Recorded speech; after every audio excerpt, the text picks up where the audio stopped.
Bienvenue sur Cœur de Femme, podcast féminin et chrétien.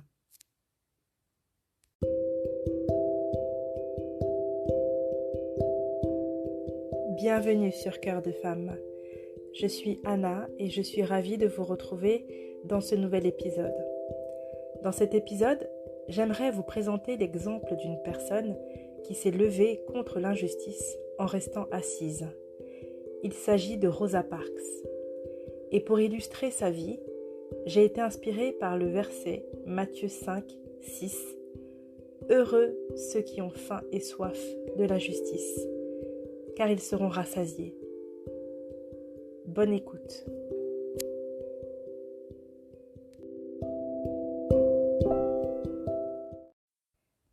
On sait en général peu de choses sur Rosa Parks, la couturière qui fut le déclencheur du boycott des bus organisé par le mouvement des droits civiques en Amérique. En particulier, de nombreuses personnes ne savent pas que c'était une chrétienne fervente et que sa foi lui a donné la force de résister à la pression. Sa vie nous appelle à tourner les yeux vers notre modèle, Jésus-Christ, qui a su, mieux que tous, être un homme de compassion et s'opposer à l'injustice. Rien ne prédestinait Rosa Parks, couturière de métier, à devenir le symbole de la lutte pour les droits civiques en Amérique, ou encore le symbole du mouvement qui a abouti à l'abolition de la loi raciale. Née à Tuskegee, en Alabama, Rosa Parks est la fille d'un charpentier et d'une institutrice. Après le divorce de ses parents, elle est élevée avec son frère par sa mère dans la ferme de ses grands-parents à Pine Level, dans le comté de Montgomery. À cette époque, l'organisation raciste le Ku Klux Klan a pignon sur rue. Elle terrorise les Noirs, les lynche et brûle leurs maisons. L'école pour enfants noirs que fréquente Rosa est brûlée à 2 reprises. Le grand-père ne manque pas de monter la garde devant la maison familiale, un fusil à la main. Il martèle à sa petite fille. N'accepte jamais les traitements iniques d'où qu'ils viennent. Ne baisse jamais les bras devant l'injustice. Sa mère, elle aussi, lui recommande d'être digne. Sois fier d'être ce que tu es. Deviens quelqu'un qui sera respecté par les autres et qui les respectera aussi. Tous les jours, avant les repas, sa grand-mère lit la Bible à haute voix et la famille prie ensemble. Toute l'enfance, comme la vie de jeune adulte de Rosa, sont cependant confrontées au racisme quotidien. Dans son autobiographie, elle mentionne un fait qui l'a profondément blessée.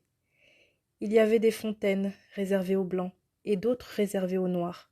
Enfant, je pensais que l'eau des fontaines pour les Blancs avait meilleur goût que celle des Noirs. Ainsi, durant toute son enfance, sa mère s'attache, malgré les circonstances difficiles et le contexte compliqué, à ce que sa fille Rosa reçoive une bonne éducation, malgré les entraves à la scolarité des Noirs. Rosa commence des études secondaires qu'elle doit malheureusement interrompre pour s'occuper de sa grand-mère, puis de sa mère, tombée malade. Rosa, qui travaille comme couturière, mais aussi comme aide-soignante, épouse alors Raymond Parks, un barbier militant de la cause des droits civiques, membre de l'association de l'Alabama pour la promotion des gens de couleur. Il s'agit de la National Association for the Advancement of Colored People, c'est-à-dire la NAACP. Encouragée par son mari, et malgré ses charges familiales, elle termine malgré tout ses études en 1934, niveau que seuls 7% des Noirs atteignaient à cette époque.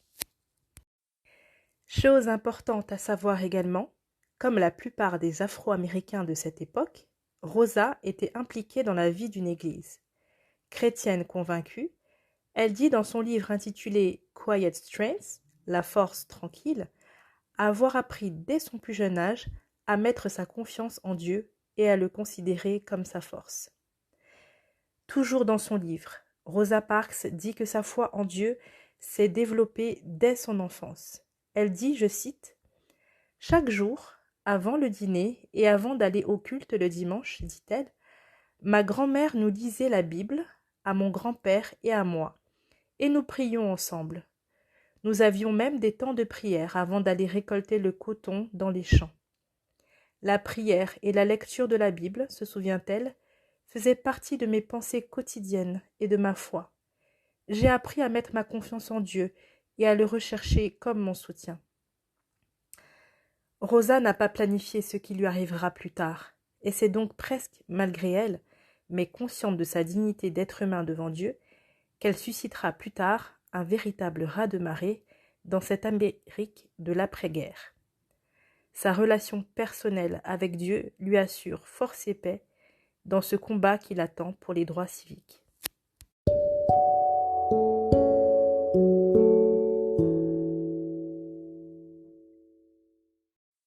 En 1943, Rosa Parks, qui a alors 30 ans, rejoint le mouvement pour les droits civiques, l'American Civil Rights Movement, pour lequel elle exerce une activité de secrétaire jusqu'en 1957.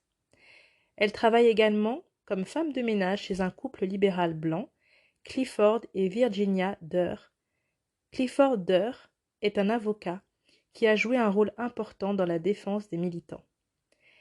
Ce couple ayant sympathisé avec Rosa l'encourage à suivre une formation sur les droits des travailleurs et l'égalité raciale dans le Tennessee.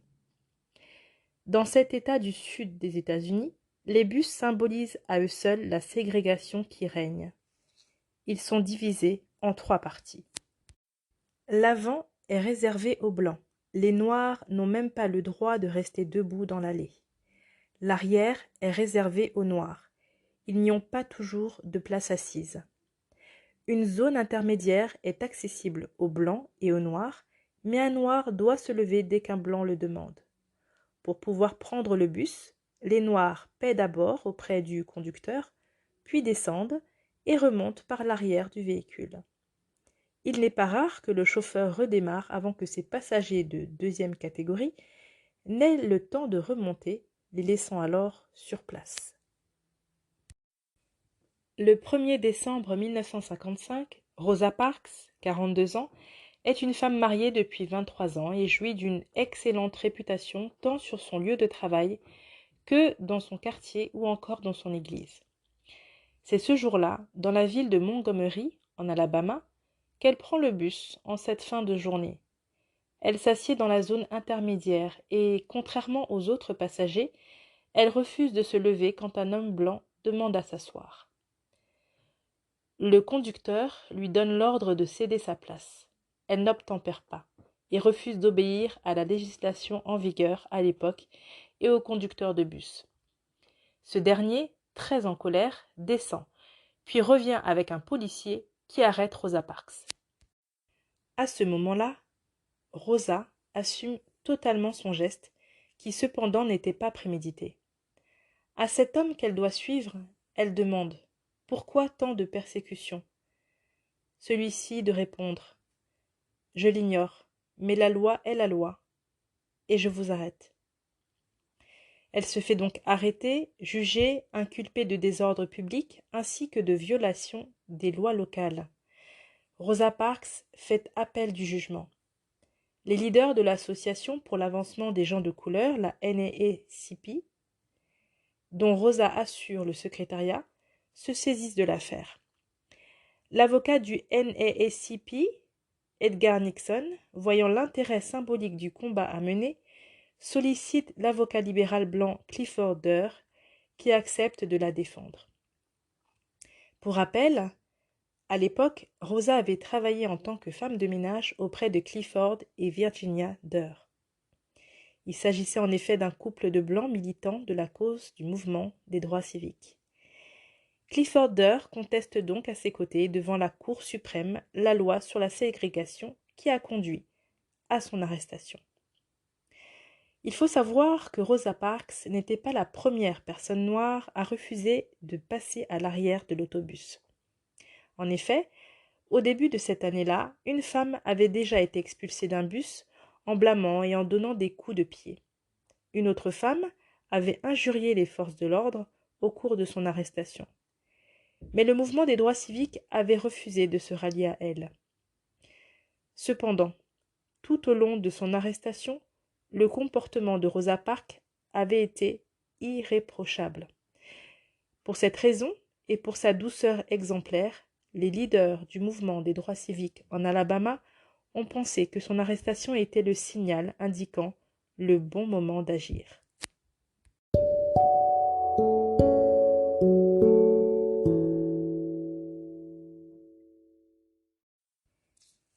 C'est alors que le jeune pasteur, Martin Luther King, alors âgé de 26 ans, lance avec l'aide des dirigeants de la communauté afro-américaine une campagne de protestation non violente au travers d'un boycott contre la compagnie de bus de Montgomery.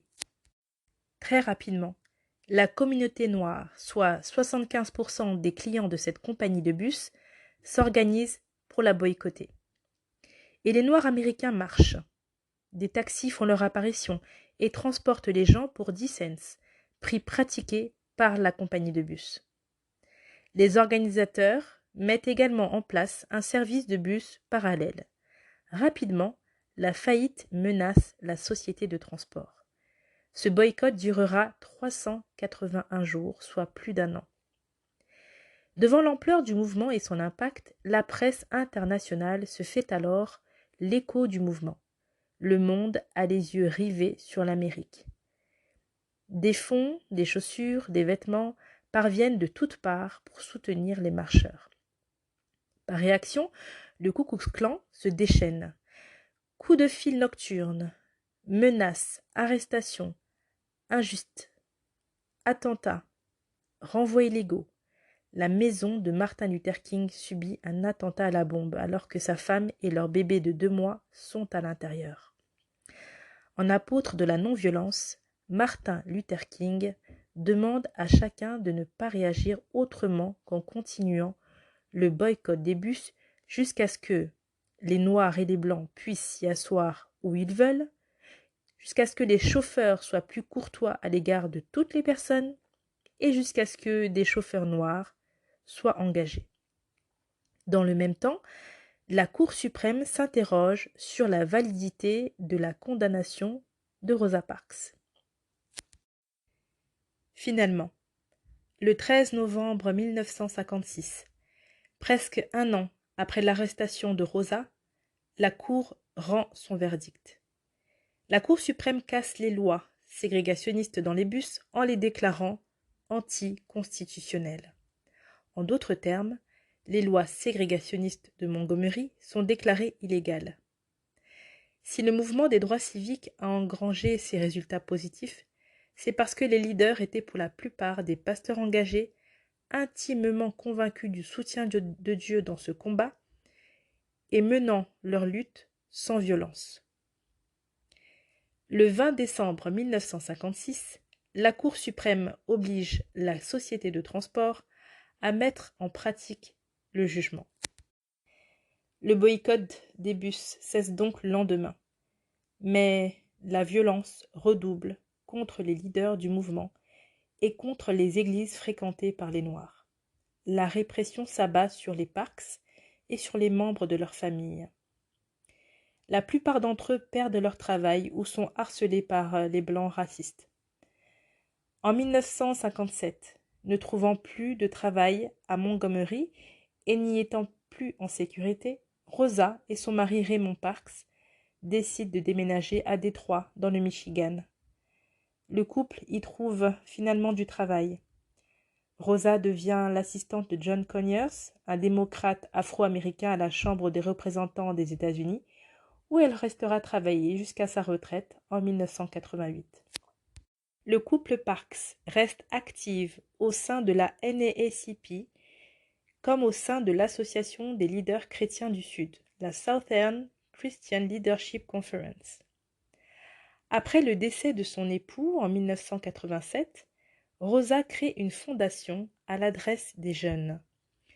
Son but, apprendre aux adolescents qu'il est nécessaire de s'engager en faveur de la justice et de la liberté. leur faire connaître l'histoire du mouvement des droits civiques et les initier à une culture de paix devient le sens de son combat.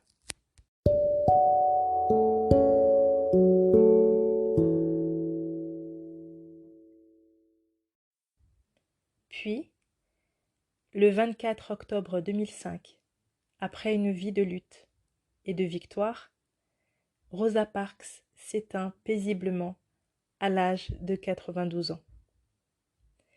Son décès intervient 37 ans après l'assassinat du pasteur Martin Luther King.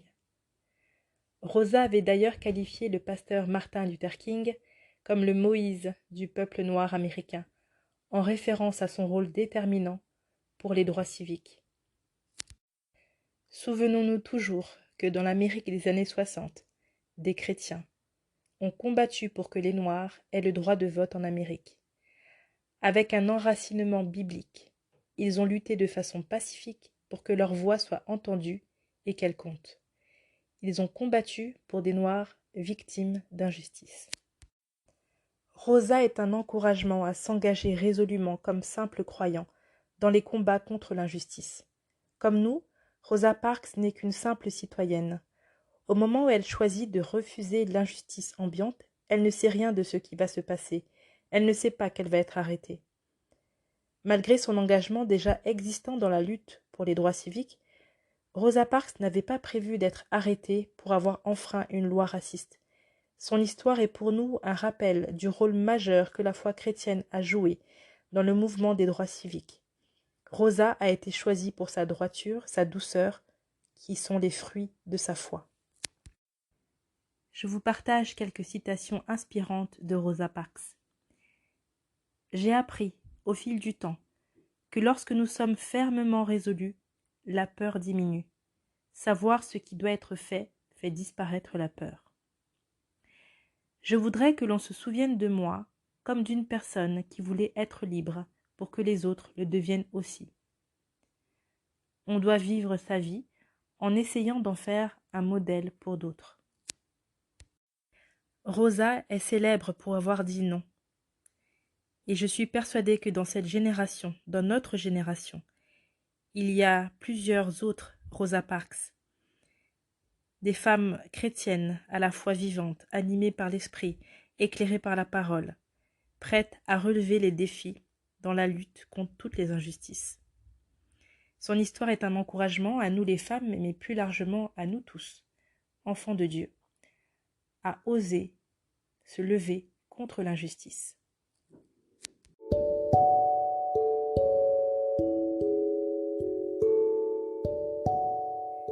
Enfin, la vie de Rosa m'inspire le psaume 123 que j'ai à cœur de vous lire pour clôturer ce podcast. Cantique de David. L'Éternel est mon berger, je ne manquerai de rien. Il me fait reposer dans de verts pâturages. Il me dirige près des eaux paisibles. Il restaure mon âme. Il me conduit dans les sentiers de la justice, à cause de son nom. Quand je marche dans la vallée de l'ombre de la mort, je ne crains aucun mal, car tu es avec moi. Ta houlette et ton bâton me rassurent. Tu dresses devant moi une table, en face de mes adversaires. Tu oins d'huile ma tête et ma coupe déborde. Oui, le bonheur et la grâce m'accompagneront tous les jours de ma vie, et j'habiterai dans la maison de l'Éternel jusqu'à la fin de mes jours.